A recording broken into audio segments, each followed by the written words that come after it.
當然啦，隊員咧今日都係啦，你後上啊，推上都好隊啦。就係多啦，留然後咧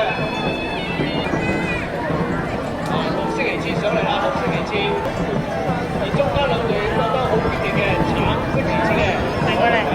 上嚟啦，同埋紫色旗幟嘅東江龍上面。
但係好似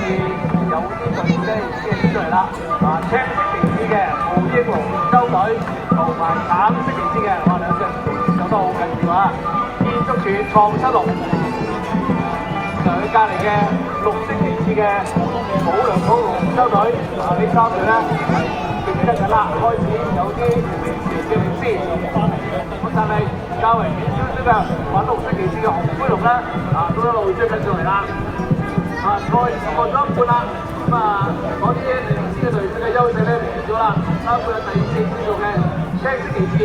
澳英龍舟隊同埋第5支度由頭兜到尾嘅兩隊啊，橙色嘅建築署龍舟創七龍兩隊都係第一獎。2、3，屋宇署。